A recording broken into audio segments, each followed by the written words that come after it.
The MCU is the biggest franchise of all time. Feels like I've been saying that for forever, but not really. And with its vast collection of characters, iconic and likable, it's easy to get lost in the sea of them. But only one is the true face of the franchise, as despite this character being gone, like Rick Grimes in The Walking Dead, this character is the first thing people imagine when you ask them about this specific franchise. The first character to ever get its full trilogy and whose first movie kickstarted this whole years-long process in the first place. And that character is Tony Stark, aka Iron Man. An eccentric yet egotistical billionaire who, after getting kidnapped by terrorists, embarks on a quest of revenge and ultimately finding out who he truly is, as the world expands ever so softly with the introduction of other mainstays, but I'm getting ahead of myself here. What were we talking about? Oh yeah.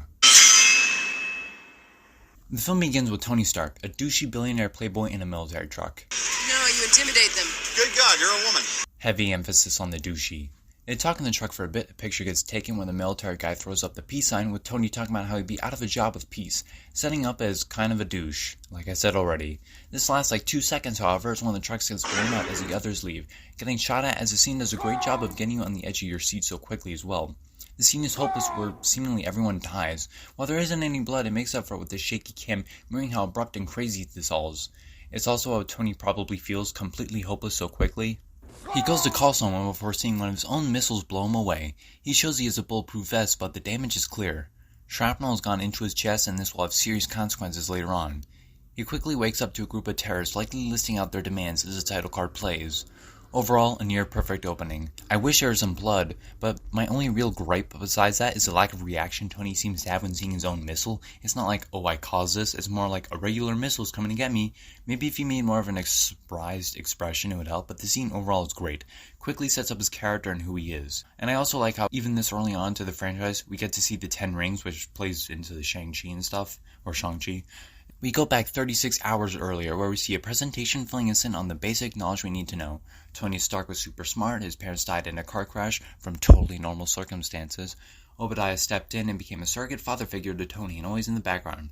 The presentation shows some of the missiles created by Tony Stark, which we saw earlier, which makes this whole thing a little ironic, and we even get to see James Rhodes, or Rhodey, this time played by Terrence Howard, and for only this film. Unfortunately, Tony is not there to receive the award because of his epic gambling addiction. However, he does get chastised by Rhodey. I do also like how even this early on we see how Obadiah, despite being in the background, still has to pick up the pieces Tony just kind of left or didn't bother to care about creating, setting up why he would be a villain.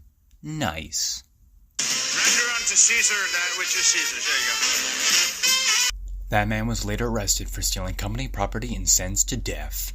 Tony gets stopped by a reporter where she basically shits on him and somehow gets to fuck him. However, it's a one-night stand as Pepper Potts takes out the trash. I also forgot this is one of the only MCU films to have a sex scene in a way. Yeah, you don't see much, but it's still implied, which is so bizarre watching the current Marvel movies. Except for Eternals, because that had one. And her and Tony talk about some boring science stuff before Tony rides in his super duper epic awesome cool car with Happy following. He's also a character that'll show throughout these movies, and it's played by Jon Favreau, who directed the movie, so that's cool. They get on Tony's private jet with both Tony and Rhodey getting so drunk they start hallucinating a strip club in GTA. Not sure that's how drinking works, but okay. I got all my info from Evil Bong. Wait, no? What the hell's wrong with me? That's about getting high. Anyways, they get off in Afghanistan and he presents the Jericho, a missile so powerful it can single-handedly create thousands of starving Marvins out of one single random-ass village. And thus, because of it, it gets put in the Freedom Line. Gets shown off, blows up a bunch of shit, and of course he drinks and gets a call from Obadiah Stane. This is actually really deep because it represents how since Obadiah is naked, he should be revealing who he truly is, opening up to him, yet he's lying. Tony just doesn't see past the facade of a fatherly figure because he's still a silly little goofy little rich man who hasn't been kidnapped by terrorists yet. Being serious, I do like how his name is similar, Stark and Stane, or I guess his last name. Almost like how Obadiah is a stain on Tony Stark's legacy in a way if he got away with what he wanted to. His first name even has a meaning, quote, servant to God in the Bible, which I know may be reaching here, but could draw a parallel between God and his servants in Howard Stark and Obadiah Stane, with Obadiah being a servant in the background, not getting the fame, hence why he becomes a villain later on. It may not have been intentional since it was being written and improvised on the go, but that may have led to someone coming up with the idea and implementing it in. He gets stopped by Rhodey, and I've always wondered since what would happen if he asked Rhodey to come with him in the vehicle. Like, would he have died too, or would he become even more selfless and possibly more of a wreck after being captured? I know there wasn't space in the vehicle, but he could probably kick out a soldier from the vehicle considering who he is and how rich he is. Anyways, we catch up with where we were, a bunch of dead people and Tony Stark captured. He wakes up to find a man named Yinsen who will become incredibly important. It's hard to overstate its importance as he basically makes Iron Man in a way. He opens his shirt up revealing an electromagnet in the middle of his chest, obviously a way to keep the shrapnel from killing him, and plus it's made by Yinsen, which comes in handy later as he helps make the initial Iron Man suit. Yinsen has seen men in his predicament before, calling them the Walking Dead, as it takes a week for their shrapnel to fully kill them. I was initially surprised to hear that term. Obviously the show comes to mind and I know the comics came before, but the comics were actually first issued in 2003, which was much earlier than I realized, which is 7 years before the show and 5 before the movie, so I guess I can believe it being a term and, not just influenced beforehand, oh wow, they just happen to come up with the same name. Either way, some terrorists come in, and while we saw them earlier, this is the first real appearance of them, with the notable one being named Abu Bakr, who gives him the offer to rebuild the Jericho, but after he denies, is submerged into water. And a cool thing of note is that when he comes close to dying, the one and only thing he hears is Pepper Potts, showing how despite him seemingly not caring for her, that isn't the case. He gets taken outside to the main base camp area thing as he sees more of his missiles, showing how he truly put himself into the situation. If he never created such weapons of destruction, he wouldn't have been tracked down for this sole purpose. He might have still died if they went that war area, but who knows. This is where we also meet the other main terrorists and the leader, Ra's al Ghul, Raza. They offer to set him free in exchange for making the Jericho, which they, wisely believe it won't actually happen. These are Afghan terrorists in a movie in 2008 during the height of these tensions. These guys are obviously going to be completely evil and go back on their word. However, Tony is still the coward he is, with Yinsen taking his first steps towards becoming his mentor. They get the terrorists to set up his workspace as they start building it, while building another secret project of their own, an arc reactor, the first version to help aid them in their escape. They test it out on Tony's electromagnet in his heart/chest area, which could power his heart for, quote, 50 lifetimes, or also, quote, something big for 15 minutes, which you obviously know what that means. We get some more bonding with Tony and Yinsen, with Yinsen having a family to get back to, and when he asks Tony about his familial situation, is hesitant to respond, prompting Yinsen to give a very powerful sentence. So you're a man who has everything, and nothing. It's obvious Tony, in his search for an idea of world peace and the perfect technology, has isolated himself from everyone who cares about him. Even this man who cares enough to ask is met with mostly silence and a few vague looks.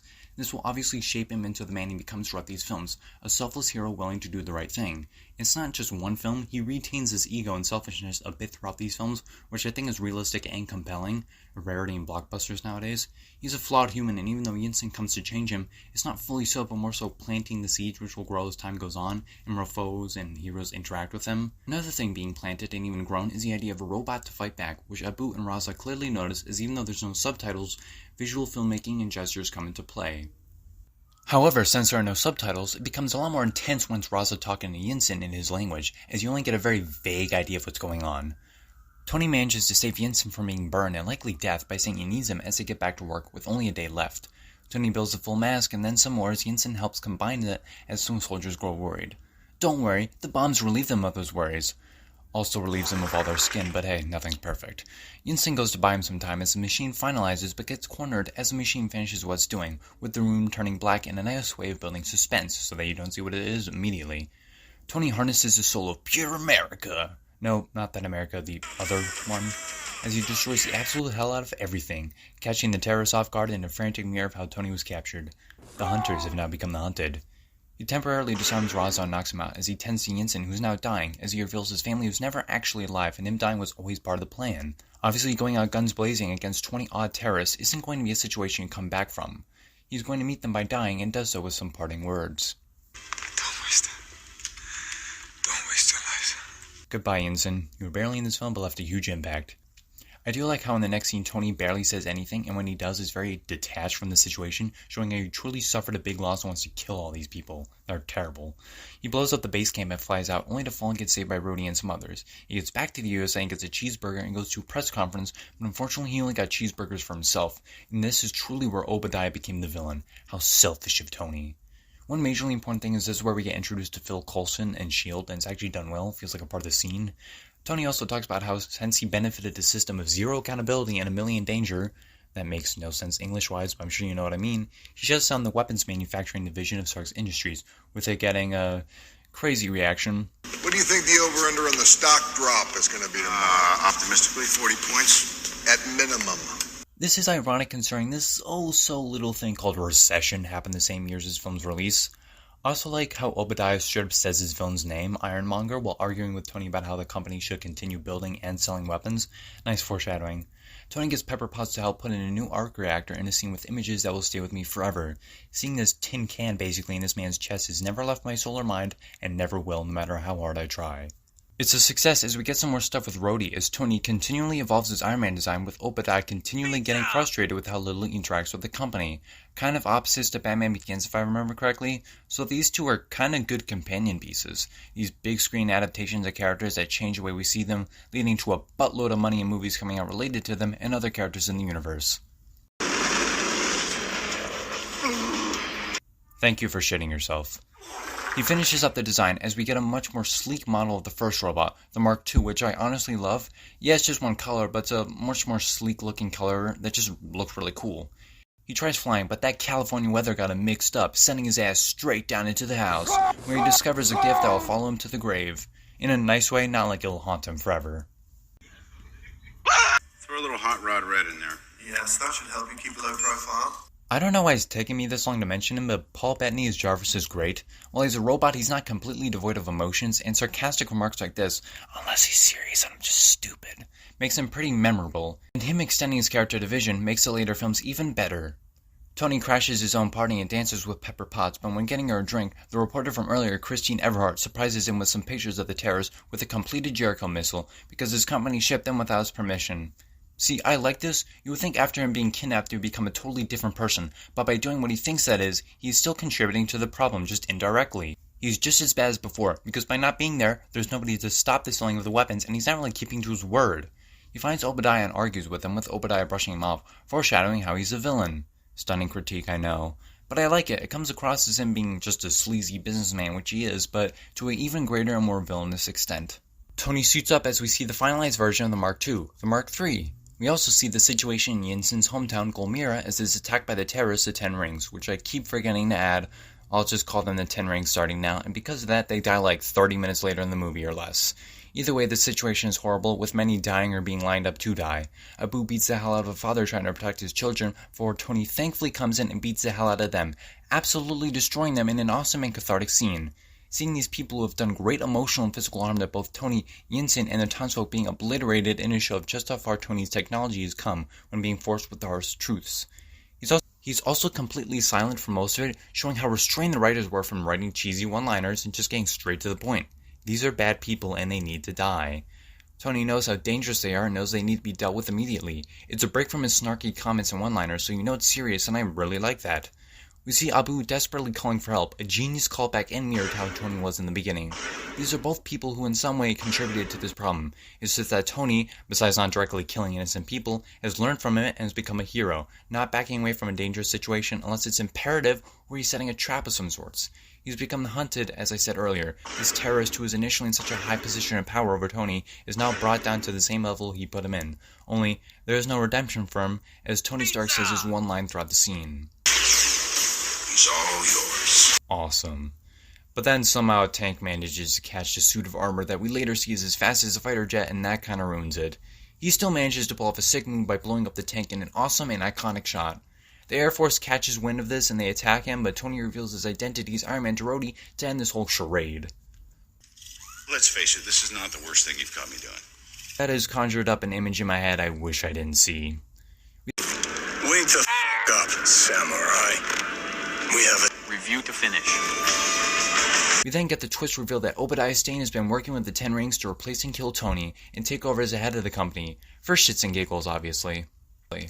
Raza has found most of the suit Tony first made, which will be perfected into the Ironmonger. But then Raza gets too greedy and Obadiah, kills him, I guess. He says it'll only take 15 minutes, but then that's the least of his worries and other stuff like that, so I don't know. I guess he kills him and the rest of his group, which is ironic as the Ten Rings were surrounding Obadiah's men, showing how they clearly haven't learned from Stark. You let any of them have a chance and they will kill you. Pepper hacks into Obadiah's computer and finds a whole lot of bad stuff, including the Ironmonger, and talks to Phil Coulson about it, but not before a scene with Obadiah and a scientist who I'm sure will never come back in, let's say, a Spider-Man sequel or something. That'd be crazy. Pepper Potts tries calling Tony and does so, but then he gets hit with that weird techno thing Obadiah has. You remember this one, right? No, I don't. Can you actually please explain it? It's a shame the government didn't approve. There's so many applications for causing short-term paralysis. Oh. shit, I actually kind of forgot what it was. I guess that means Raza's still alive, so that's why I said that's at least your worries. My bad, guys and gals. Anyways, Obadiah removes his arc reactor and leaves to put in his Ironmonger suit as Tony weakly puts the other reactor in him, saving himself. Oh, wow, what's that? It's like a little device. It's like a thing that's gonna pick the lock. That's supposed to be sarcastic because no human talks like that movie. The agents try arresting Obadiah, but he breaks down and scene that, if anything, reminds you of Alien, with all the chains and him doing a surprise attack in this darkly lit area. Yeah, I don't know what that noise was, but I'm gonna ask you to do it at random intervals throughout the rest of my videos. Thanks. The two fight as Obadiah grabs the car, but after shooting him with the chest beam or however it's called, Tony catches it and the driver of the car thanks him by running him over. I get you're scared, but like, he's metal, he will destroy the underside of your car. Obadiah explodes above, sending Tony up in a shot I really like, and he debates him into going higher than he can, sending his icy ass down onto the building the giant arc reactor is. As he falls down into it, Obadiah finally dying.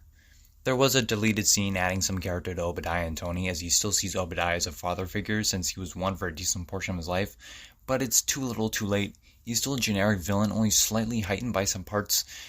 If anything, he doesn't really seem that much of note, and it's really just how he's hidden that he's a bad guy that makes it so interesting. Either way, the day is saved, and a press conference is held where Tony is given an alibi and does say most of it, but at the end he drops this little bombshell.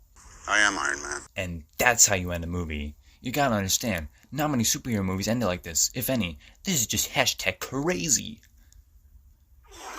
Yeah, also this guy named Nick Fury also shows up at a post-credit scene, but I'm sure that'll go nowhere, right?